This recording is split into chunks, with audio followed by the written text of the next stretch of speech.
স্বাগত দীপ্ত সংবাদে, সাথে আছে আমি কাজী আসিফুজ্জামান।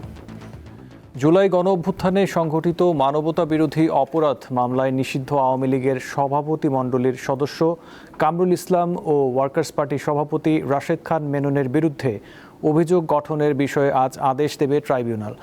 আন্তর্জাতিক অপরাধ ট্রাইব্যুনাল ১ এর চেয়ারম্যান বিচারপতি মোহাম্মদ গোলাম মুর্তুজা মজুমদারের নেতৃত্বে গঠিত ৩ সদস্যের বেঞ্চ এ আদেশ দেবে। গত ২রা মার্চ আসামিদের বিরুদ্ধে অভিযোগ গঠনের শুনানি শেষ হয়। শুনানিতে প্রসিকিউশনের পক্ষ থেকে জানানো হয়, কামরুল ইসলাম ও রাশেদ খান মেনন তৎকালীন সরকার টিকিয়ে রাখতে উস্কানি দিয়ে নিরস্ত্র আন্দোলনকারীদের ওপর গুলি চালানোর প্ররোচনা দেন। সকালে মামলার আসামিদের ট্রাইব্যুনালে হাজির করা হয়।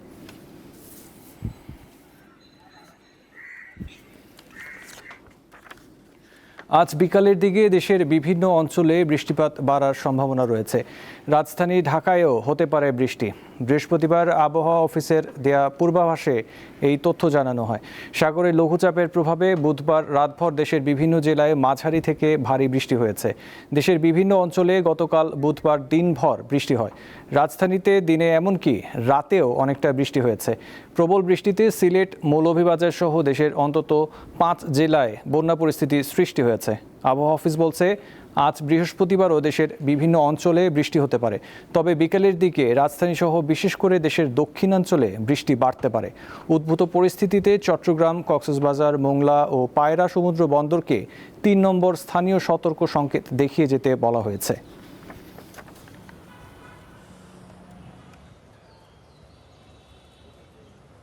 রাজশাহী, রংপুর, ঢাকা, ময়মনসিংহ, সিলেট, খুলনা, বরিশাল এবং চট্টগ্রাম বিভাগের অনেক জায়গায় বৃষ্টি অথবা বজ্রসহ বৃষ্টিপাতের সম্ভাবনা আছে।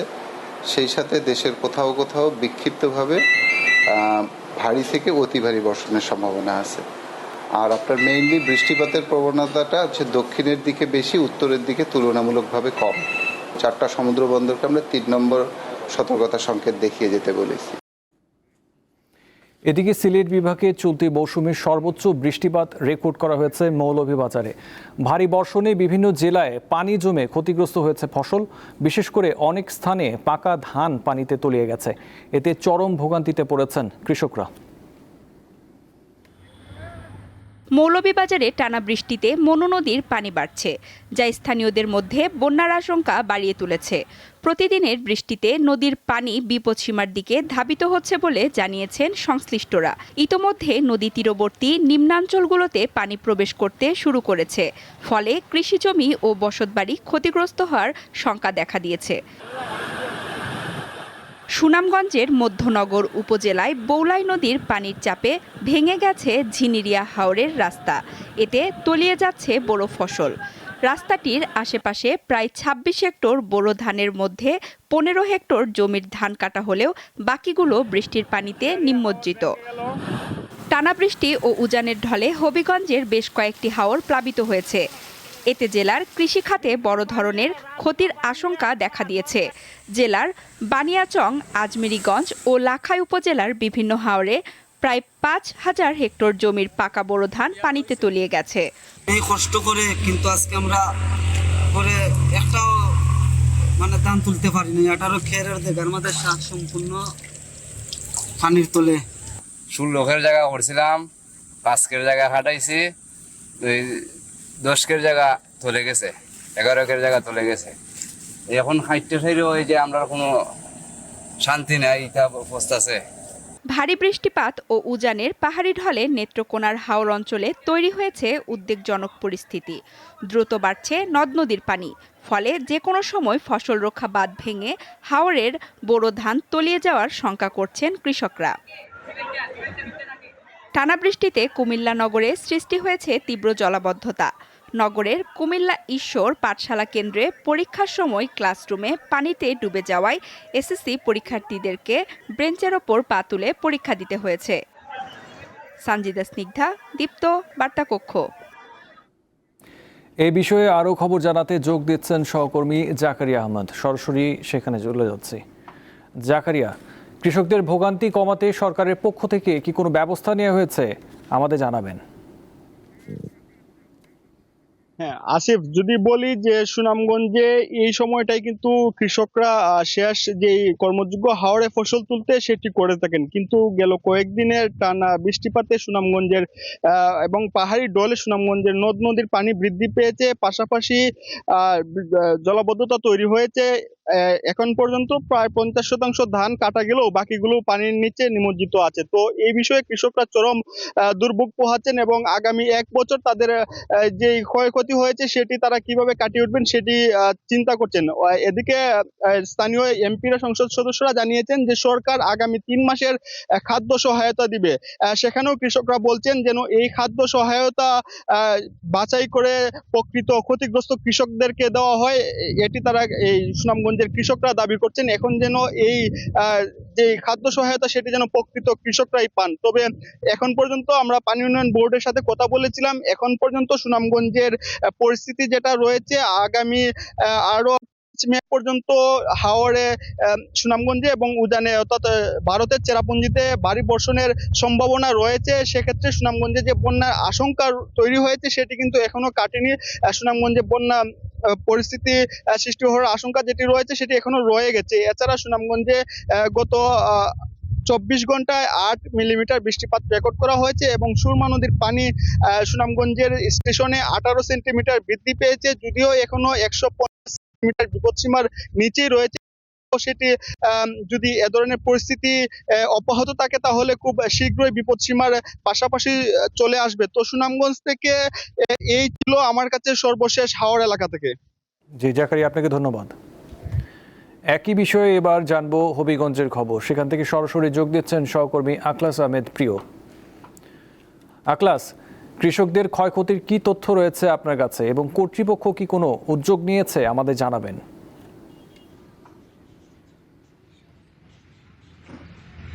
আসিফ, আপনি জানেন যে গত কয়েকদিনের টানা বৃষ্টি এবং উজান থেকে নেমে আসা পাহাড়ি ডলে যে হবিগঞ্জের 3টি উপজেলার যে বিস্তীর্ণ এলাকা রয়েছে, বিশেষ করে এই যে বুড়ো জমি কিন্তু অনেকটাই তলিয়ে গিয়েছিল। আমরা দেখেছিলাম যে এই যে কৃষকরা যে বুড়ো জমি তুলে যাওয়ার কারণে কিন্তু কৃষকদের স্বপ্ন আসলেই পানিতেই ভেসে গিয়েছিল। অনেক কৃষক কিন্তু জমির ধান তুলতে গিয়ে কিন্তু তারা দুর্ভোগে পড়েছিলেন, বিশেষ করে জমি চাষ করে তাদের যে লোকসানে পড়েছিলেন এবং তারা জমিতে বুক পানিতে নেমেও আমরা দেখেছি যে গতকালকে অনেক কৃষক কিন্তু ছোট্ট নৌকা দিয়ে ধান তুলেছেন যে কিছুটা হলো যাতে তাদের লোকসান পোষাতে হয়।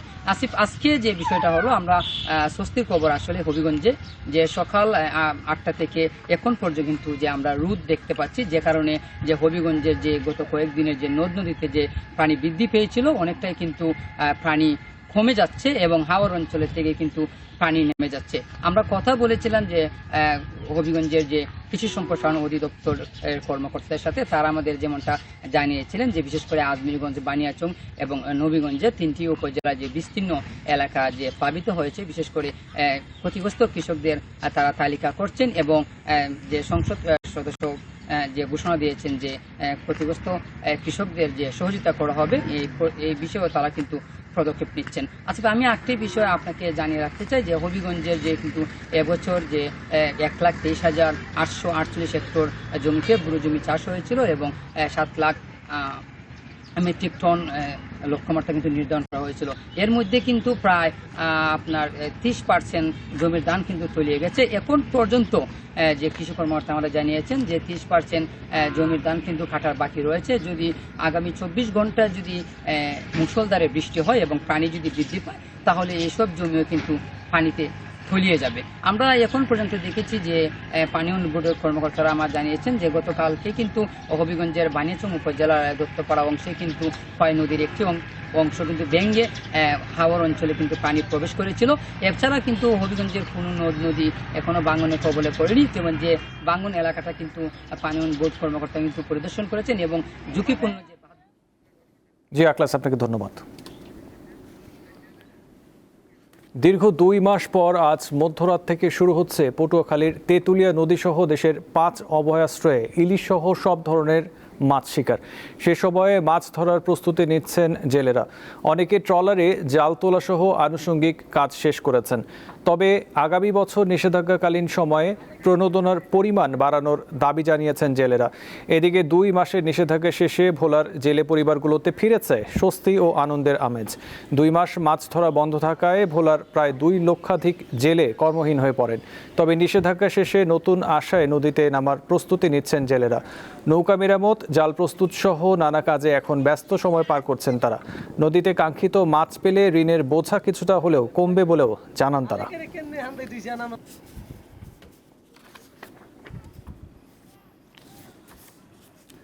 সারা দেশে ঘন ঘন লোডশেডিংয়ের কারণে বিপর্যস্ত হয়ে পড়েছে জনজীবন। এসএসসি পরীক্ষার্থীদের প্রস্তুতি থেকে শুরু করে শিল্প কলকারখানার উৎপাদন কার্যক্রমেও পড়েছে নেতিবাচক প্রভাব। নরসিংদীতে তীব্র বিদ্যুৎ বিভ্রাটের ফলে তৈরি পোশাক কারখানা সহ মিল ফ্যাক্টরিগুলোর মালিক শ্রমিকরা ক্ষতিগ্রস্ত হচ্ছে। জেলার কোথাও কোথাও দিনে 7 থেকে 8 ঘন্টা পর্যন্ত বিদ্যুৎ থাকছে না।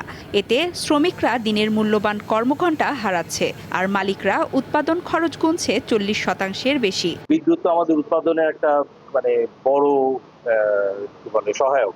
এখন এই জিনিসগুলির জন্য আমাদের উৎপাদনটা মূলত ক্ষতিগ্রস্ত হচ্ছে। এই বিদ্যুৎ যাওয়ার যে টাইম স্কেডিউলটা, যে কোন সময় বিদ্যুৎটা যাবে, কোন সময় বিদ্যুৎটা আসবে, এটার কোনো ফিক্সড নেই। হঠাৎ করে বা কোনো ইনফরমেশন না থাকাতে বিদ্যুৎ চলে যাওয়াতে আমাদের উৎপাদনের ক্ষতি হচ্ছে সবচেয়ে বড় জিনিস। মৌলভীবাজারে বিদ্যুৎ সংকটে থমকে যাচ্ছে এসএসসির প্রস্তুতি। ঘন ঘন বিদ্যুৎ বিভ্রাটে ব্যাহত হচ্ছে শিক্ষার্থীদের পড়াশোনা।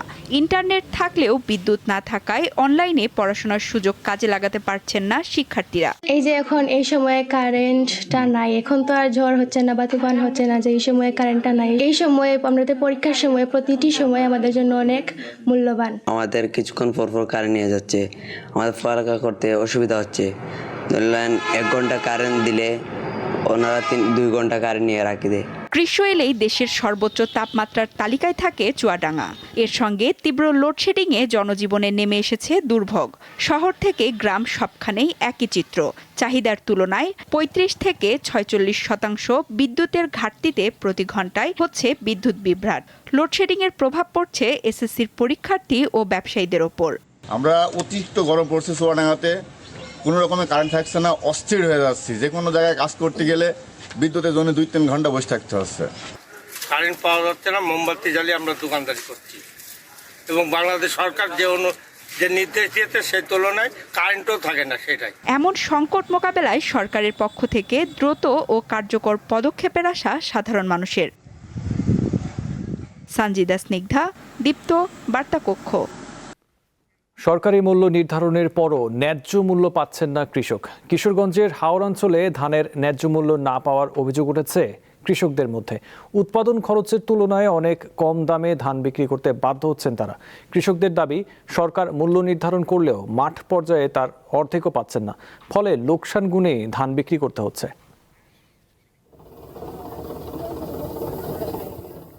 এই চলতি মৌসুমে কিশোরগঞ্জ জেলায় 1,68,262 হেক্টর জমিতে বোরো আবাদের লক্ষ্যমাত্রা নির্ধারণ করা হয়েছে।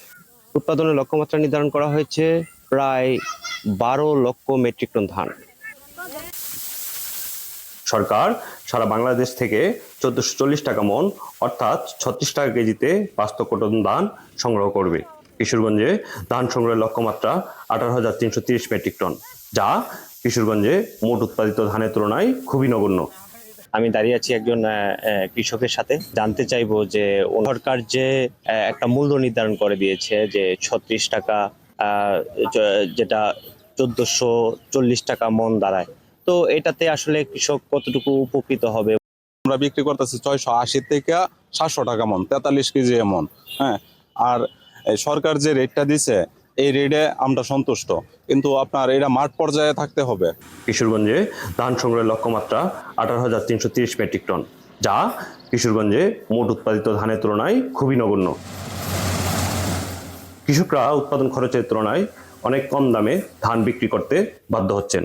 কৃষকদের অভিযোগ, সরকার মূল্য নির্ধারণ করলেও মাঠ পর্যায়ে তার অর্ধেকও পাচ্ছেন না। প্রফেলি সিন্ডিকেটের নিয়ন্ত্রণে থাকায় প্রান্তিক কৃষকরা সরকারি ক্রয় ব্যবস্থার বাইরে থেকে যাচ্ছেন। প্রায় নিজ জটিলতা আছে, যেমন যদি আপনার সরকারের গুদামে ধান দিতে হয় এক কৃষি কার্ড লাগে, কৃষি কার্ড তো আবার অনেকেরই নাই। আমলে কৃষি কার্ড করছিল, এখন তো নতুন কোনো কৃষি কার্ড করছে না। এদের যাদেরকে পছন্দ হয়েছে এদেরকে দিচ্ছে, যাদেরকে পছন্দ হয় না এদেরকে দিচ্ছে না।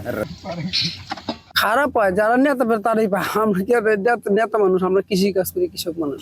ইয়ার কাছে ব্যাপারের কাছে বেচলে পরে আমরা ধানের দর ফাইনা 600 টাকা মন, 650 টাকা মন ধান বেচা লাগে গৃহস্থী করি আনি। এদিকে কৃষি বিভাগ বলছে জেলায় মোট উৎপাদনের তুলনায় সরকারিভাবে ধান সংগ্রহের লক্ষ্যমাত্রা কম থাকায় অধিকাংশ কৃষক নির্ধারিত দামে ধান বিক্রির সুযোগ পান না। আগ্রহী কৃষকের সংখ্যা বেশি হলে লটারির মাধ্যমে নির্বাচন করা হয়। সকল কৃষককে যেহেতু সুযোগ দেওয়া সম্ভব হয় না, সেই লক্ষ্যে আমরা উপজেলা পর্যায়ে যে ধান চাল ক্রয় কমিটি আছে তাদের উপস্থিতি অত্যন্ত স্বচ্ছতার ভিত্তিতে আমরা লটারির মাধ্যমে কৃষক নির্বাচন করে থাকি এবং নির্বাচিত কৃষকদের কাছ থেকে সরকারি গোদামের জন্য আমরা ধান ক্রয় করে থাকি। 3টা স্তর আছে। একটা স্তর যখন হাওড় থেকে জমিটা কাইটে নিয়ে আসে তখন তাদের প্রয়োজনে তারা বিক্রি করে দিতে হয়। আবার একটা মধ্যস্তর আছে, কিছুদিন রাখতে পারে, দেখা গেলো কি সরকার নেওয়ার আগ পর্যন্ত অনেকে রাখতে পারে না। একর জমির মাঝে ধান হয় সর্বোচ্চ শুকায় 70 মণ হবে, 70 মণ ধান 700 টাকার দরে বিক্রি হলে 35,000 টাকা বিক্রি হবে, দেখা গেলে 40,000 টাকা খরচ হয়ে যায়। হ্যাঁ, আমরা যদি ওই দিক দিয়ে সারের দাম কম পাইতাম, যদি কৃষকের দিকে যদি সরকার একটু নজর দেয় তাহলে আমরা উপকৃত হব। কৃষক বাঁচলেই দেশ বাঁচবে, ন্যায্য মূল্য পেলেই কৃষক হাসবে, বাঁচবে প্রাণ। কিশোরগঞ্জ থেকে সর্বশেষ জানাতে যুক্ত ছিলাম আমি মশিউর রহমান, দ্বিতীয় টিভি। এবারে আন্তর্জাতিক প্রসঙ্গ। ইরানের উপর যুক্তরাষ্ট্রের দীর্ঘস্থায়ী নৌ অবরোধের খবরে বিশ্ববাজারে জ্বালানি তেলের দাম বেড়েছে। বুধবার বিশ্বব্যাপী অপরিশোধিত তেল ব্যারেল প্রতি $123 দাঁড়িয়েছে, যা গত 4 বছরের সর্বোচ্চ। বৃহস্পতিবার আন্তর্জাতিক বাজারে তেলের বেঞ্চমার্ক মূল্য ব্রেন্ট ক্রুড ব্যারেল প্রতি 120 ছাড়িয়ে যায় এবং অল্প সময়ের জন্য $125 পৌঁছায়, যা 2022 সালের পর সর্বোচ্চ। এছাড়া মার্কিন ওয়েস্ট টেক্সাস ইন্টারমিডিয়েট জুন ফিউচারের দাম 2% বেশি বেড়ে ব্যারেল প্রতি $109.2 পৌঁছেছে। বিশ্লেষকদের মতে হরমুজ প্রণালী পুনরায় স্বাভাবিক হওয়ার সম্ভাবনা ক্ষীণ হওয়ায় মধ্যপ্রাচ্য থেকে তেলের সরবরাহ দীর্ঘ সময় ধরে বাধাগ্রস্ত থাকতে পারে, এমন আশঙ্কায় আন্তর্জাতিক বাজারে তেলের দাম বেড়েছে। যুদ্ধবিরতির পর তেলের দাম কিছুটা কমলেও যুক্তরাষ্ট্র অবরোধ অব্যাহত রাখায় গত 12 দিন ধরে তেলের দাম পুনরায় বাড়ছে।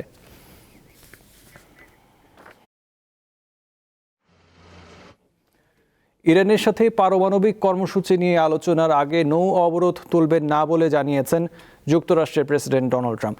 নৌ অবরোধ প্রত্যাহার এবং হরমুজ প্রণালী খুলে দেওয়ার বিষয়ে তেহরানের দেয়া প্রস্তাবও প্রত্যাখ্যান করেছেন বলে জানিয়েছেন তিনি। বুধবার মার্কিন সংবাদ মাধ্যম অ্যাক্সিওসকে দেয়া সাক্ষাৎকারে এই তথ্য জানান ট্রাম্প। তিনি বলেন, ইরানের কাছে কোনো পারমাণবিক অস্ত্র থাকতে পারবে না। যদিও 72 ঘন্টার মধ্যে ইরানের 52টি জাহাজ যুক্তরাষ্ট্রের নৌ অবরোধ ভেঙেছে বলে দাবি করেছে ইরান। স্যাটেলাইট ট্র্যাকিং তথ্যের বরাতে ফার্স্ট নিউজ এজেন্সি জানিয়েছে, গত শনিবার থেকে সোমবার রাত 10টা পর্যন্ত 31টি তেলবাহী ট্যাঙ্কার ও 21টি পণ্যবাহী জাহাজ মার্কিন নৌ অবরোধ ভেঙে চলাচল করেছে। এমন পরিস্থিতিতে গত 20 এপ্রিল যুক্তরাষ্ট্রের জব্দ করা একটি ইরানি কন্টেইনারবাহী জাহাজের 6 জন ক্রুকে মুক্ত করা হয়েছে। তারা নিরাপদে দেশে ফিরেছেন বলে জানিয়েছে ইরান। এদিকে ইরান যুদ্ধে যুক্তরাষ্ট্রের এখন পর্যন্ত $25 বিলিয়ন খরচ হয়েছে। বুধবার এ তথ্য জানিয়েছে মার্কিন প্রতিরক্ষা মন্ত্রণালয়ের কর্মকর্তা জুলস হার্স্ট। তিনি জানিয়েছেন, বেশিরভাগ অর্থই খরচ হয়েছে অস্ত্রের পেছনে। ভারতের পশ্চিমবঙ্গ বিধানসভা নির্বাচনের ভোট গ্রহণ শেষ হওয়ার পরপরই প্রকাশ হতে শুরু করেছে বুথ ফেরত জরিপের ফলাফল। জরিপ অনুযায়ী এবার পশ্চিমবঙ্গে তৃণমূল কংগ্রেসের তুলনায় এগিয়ে রয়েছে ভারতীয় জনতা পার্টি। ভারতীয় গণমাধ্যম এনডিটিভি বলছে, বুথ ফেরত জরিপে 6টি জরিপ সংস্থার মধ্যে 4টিতেই রাজ্যের ক্ষমতাসীন তৃণমূল কংগ্রেসকে টপকে প্রথমবারের মতো বিজেপি ক্ষমতায় আসীন হওয়ার ইঙ্গিত দিচ্ছে। মাত্র 2টি জরিপে তৃণমূল কংগ্রেস জয়ী হওয়ার ইঙ্গিত পাওয়া গেছে। তবে বুথ ফেরত জরিপের ফল প্রায় সময়ে মেলে না এবং এগুলো চূড়ান্ত নয়। কিন্তু ফল মিলে গেলে তা হবে এই রাজ্যে বিজেপির জন্য এক উল্লেখযোগ্য জয়।